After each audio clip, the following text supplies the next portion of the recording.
Hello guys, it's Derek here, and I'm back with another edition of my live shows. So in today's show, I just want to answer the question, what is Bitcoin? I've been receiving this question from quite a number of people, and the reason being that for the past few days, I've actually been trying very hard to post as much information as I can on my social media platforms to really get people to start thinking about Bitcoin, because I think that most of my friends have not really heard of Bitcoin, or if they have, all they've heard about are the scandals, and they don't really understand what the technology is all about. But besides talking about Bitcoin, I've also been talking a lot about the blockchain, which I find is a much more overlooked technology than even the Bitcoin itself. Now, the Bitcoin has been more prominent because it is the cryptocurrency which is used the most, and for that reason, it's the one which is receiving the most attention in the media, and it's the one also where maybe some scandals have been reported. So I think the best place for you to start if you want to understand Bitcoin is to go to the bitcoin.org website. Okay? If you go to that website, the very first thing they say at the top is that Bitcoin is an innovative payment network and a new kind of money. So it's a new kind of money, and it's an innovative payment network. So it's a network for the payment of goods and services. So so people on the network can pay each other money, but these payments are peer-to-peer, which means it's from person to person. So if you have 10 friends, you pay each of them directly, and each of them can pay you directly, or they can pay each other directly. So there is no third party, there is no banking institution which is in between, there is no credit card company, there is no one in between.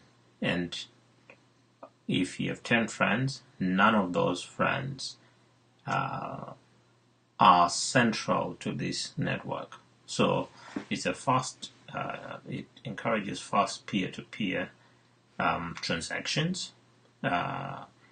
It is also, you can do worldwide payments, so you can pay about anyone in any part of the world. And also the processing fees are really, really low. Okay, so that is Bitcoin. Bitcoin uses peer-to-peer. I'll just read this. Bitcoin uses peer-to-peer technology to operate with no central authority or banks. Managing transactions and issuing of Bitcoins is carried out collectively by the network. So the network is in charge of the management of transactions. And those people who are managing the transactions are called the Bitcoin miners. So if you had Bitcoin mining, that's what the management is doing. Bitcoin is open source, so its design is public. Nobody owns or controls Bitcoin, and everyone can take part. Much like the internet, really, because nobody really owns the internet. And what I would like to say as well is that Bitcoin, or the blockchain, and the Bitcoin is built on top of the blockchain, is actually the next iteration of the internet. So the internet is moving over to something called the blockchain, or the blockchain is solving the problems that the internet is facing. So that is the power of this new technology. Any technology which solves the problems of a previous technology will soon be adopted by everyone.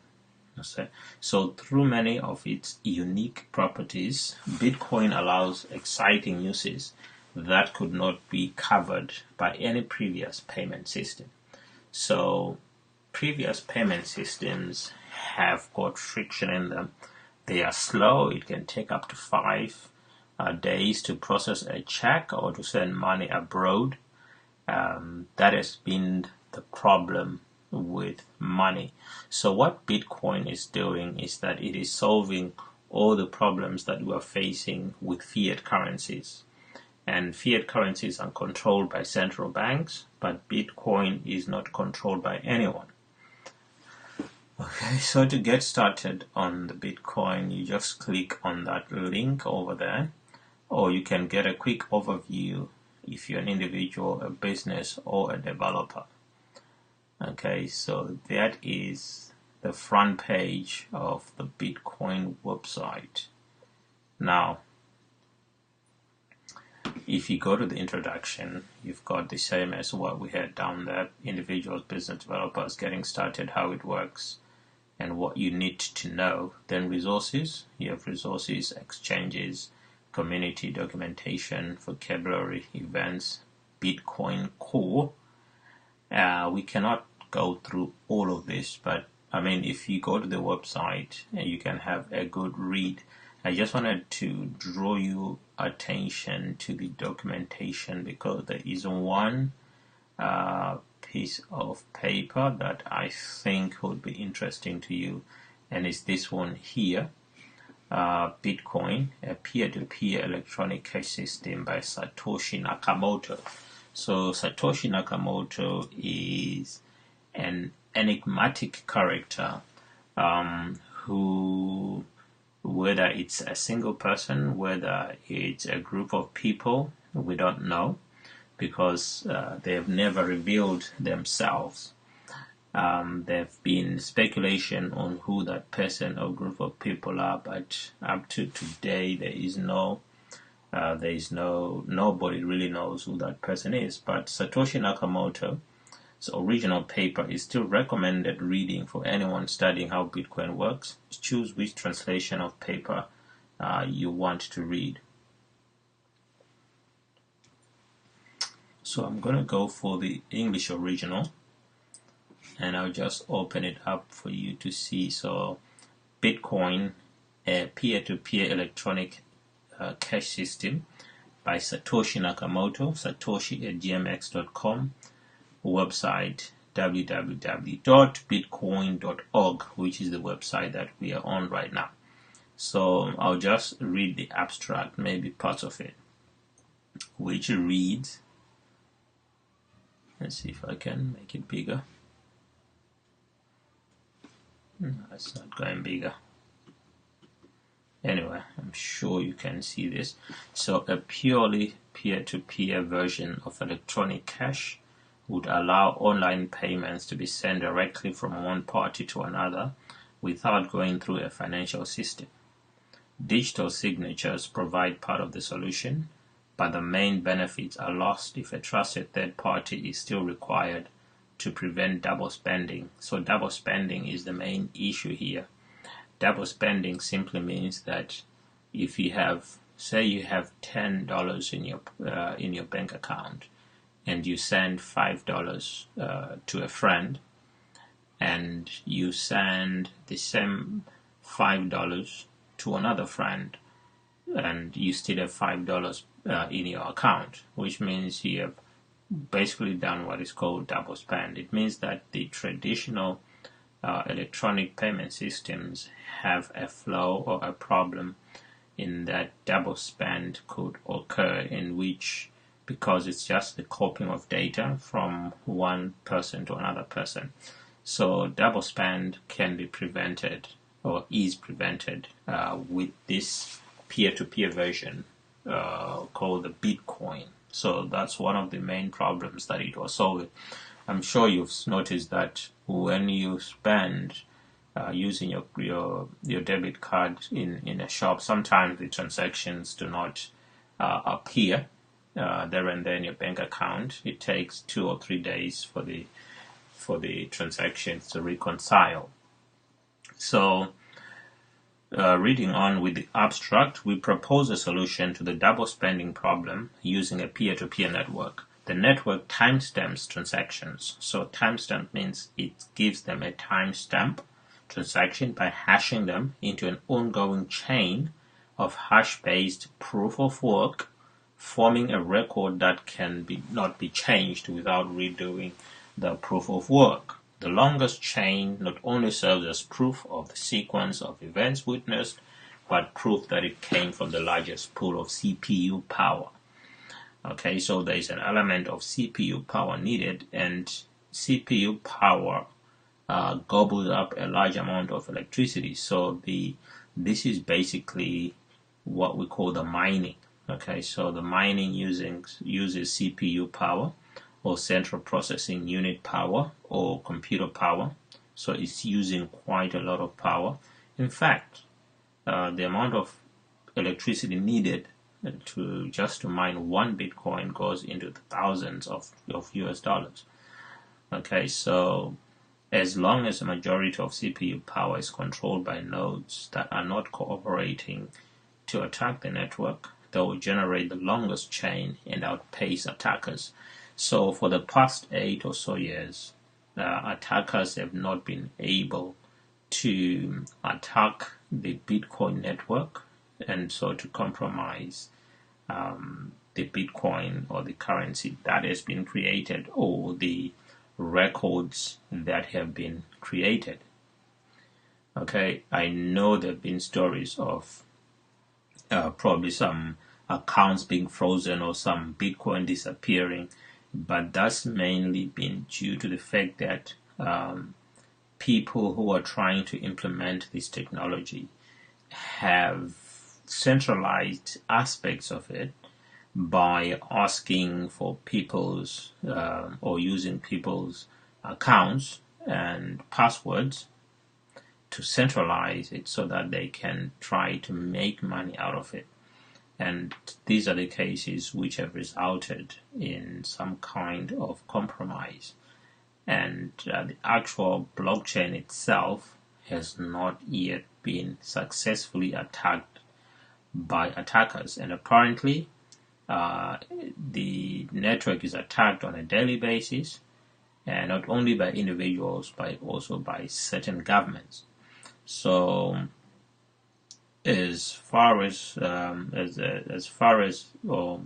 up to now, the network itself, the blockchain network, has not been successfully compromised. So the network itself requires minimal structure. Messages are broadcast on a best effort basis, and nodes can leave and rejoin the network at will, accepting the longest proof of work chain as proof of what happened while they were gone. Okay, so that is the abstract. Now you can read the rest of it. There is the introduction. There is the transactions, how the transaction is going to work. So you have private keys being generated at each stage. Okay, this will take another video just to explain some of these. That's the timestamp server. So basically what you're trying to make is a block, which is why it's called a blockchain. So you make blocks and then they join them up together, and each block is time stamped, so we know exactly when it was done. Now the total amount or the total number of Bitcoins that will be mined is 21 million. Okay, so 21 million. Now if each Bitcoin is £1, then that means 21 million pounds. But as of currently now, it's close to 10,000 US dollars.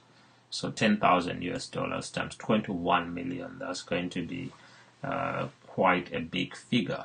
Okay, so a million is 6 zeros, 10,000 is another 5 zeros. So you're looking at 11 zeros. So 11 zeros, 9 of them will make a billion.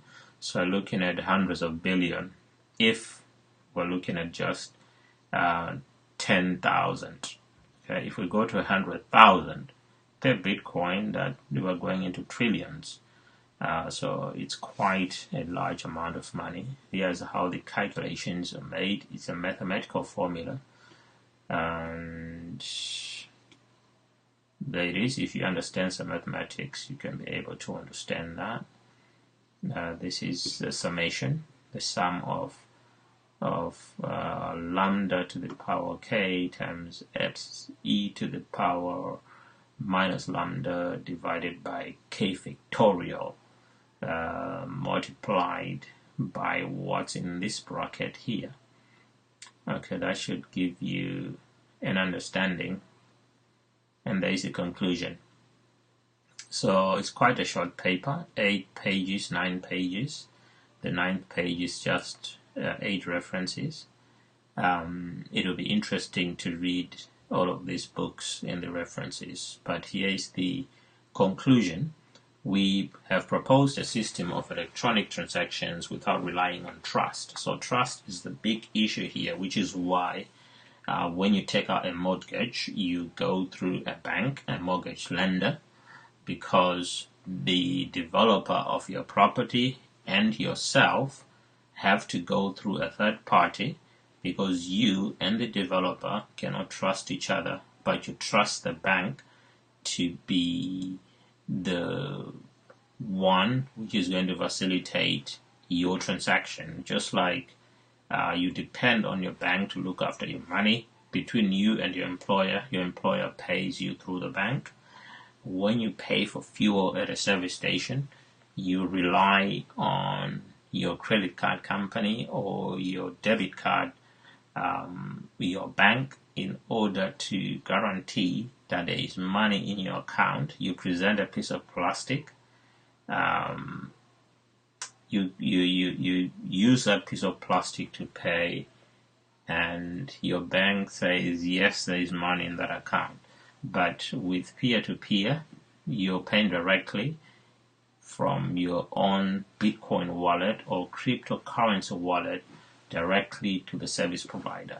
So we started with the usual framework of coins made from digital signatures, which provides strong control of ownership, but is incomplete without a way to prevent double spending. To solve this, we proposed a peer-to-peer network using proof of work to record a public history of transactions that quickly becomes computationally impractical for an attacker to change if honest nodes control a majority of CPU power. So a lot of the more you read about this, the more you find out how difficult it is for hackers to actually attack. Apparently, it is arcane. Attacking this successfully is the same as maybe attacking or breaking into the houses of, say, a whole city simultaneously, because the attack has to be you have to attack every single node on the peer-to-peer network, on the network, and we could be talking hundreds or thousands of nodes in the network. If you can compromise all of them simultaneously, then you can be able to compromise the network. So it's very difficult to break into this network. So to solve this, we proposed a peer-to-peer. I think I've read that. The network is robust. Okay, I'm here now. The network is robust in its unstructured simplicity. Nodes work all at once with little coordination. They do not need to be identified, since messages are not routed to any particular place and only need to be delivered on a best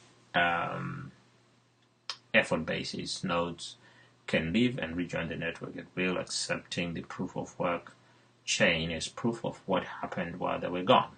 They vote with their CPU power, expressing their acceptance of valid blocks by working on extending them, and rejecting invalid blocks by refusing to work on them. Any needed rules and incentives can be enforced with this consensus and mechanism. So this is the paper by Satoshi Nakamoto, or as an individual or group, we don't know. Okay, so if you speak español, si usted habla español, pueden coger la información aquí, español de España, español latinoamericano. If you speak Italian, then it's here. I don't know what this is. It could be Russian, and I don't know what this is either. Okay, so that is the resources part of this. In fact, it's the documentation, and you can find it here. So there is a lot more documentation. There is the technical pages, the wiki. There is the C# Bitcoin book. There is the developer reference book. There is the Bitcoin J developer documentation and the improvement proposal on GitHub. Okay, so just to give you an idea of what is really what we mean by transaction on the blockchain. Supposing you have a Bitcoin wallet on your mobile phone and you pay for a cup of coffee in a place where Bitcoin is accepted. Now, when you pay for the cup of coffee, okay, the network of Bitcoin miners is notified that a transaction has taken place. They get to work to authenticate and make sure that there is no double spend. To authenticate that transaction, it uses a lot of computer power, CPU power, and the CPU uses a lot of electricity. Now, once the Bitcoin miners are competing to complete that transaction. The Bitcoin miner who wins the transaction is rewarded in Bitcoin. So new Bitcoins are generated, which will pay for the Bitcoin miner who has won this particular transaction. So that's what we mean when we say there's Bitcoin mining is taking place and Bitcoins are generated. But as an individual, if you want Bitcoins, you don't have to be a miner. You can just buy them on a Bitcoin exchange. And I think there are some exchanges here on the website. There's quite a lot you can read here. Let me just check. I think there was on participate, not here. There it is, exchanges. So the exchanges are the places where you can buy or sell Bitcoin. And I use one called Coinbase, okay, where basically you can buy Bitcoins or even sell your Bitcoins, okay. So I don't see the one I'm using here, but it's quite a popular one. It's called Coinbase, okay. So you can choose a wallet here. You can choose Bitcoin Core, Bitcoin Notes, BitGo, Electrum, Green Address, Arcbit, Insignia, Bida. There's so many of them. So I think the best way, because there are also many people who are getting involved in the Bitcoin business, and they are getting money from people who don't really understand what the technology is all about. So I would suggest that you not only read this bitcoin.org, but you also watch a number of videos on YouTube. There are quite a lot of videos on YouTube that you can watch. You can also watch some of my videos. Okay, I'm still learning a lot, but like I said, for the past few weeks, I've been reading quite a bit on Bitcoin and the blockchain, and I'm still a long way away from fully understanding it. But I've got a basic understanding now where I can start making videos such as this one. So I want to thank you for watching this when you do watch it. And if you have any questions, please ask in the comments below. And if you have any contributions or any resources you want to share, I'll be happy to for you to share that with me. So thank you for watching. I will call it a okay. let's just say the end of the video, because it might be that in some places we can call it a day, but in other places it's probably a night. In the part of the world where I am, it is a night. So thank you for watching, guys. It's Derek Tafuma of DerekTafuma.com.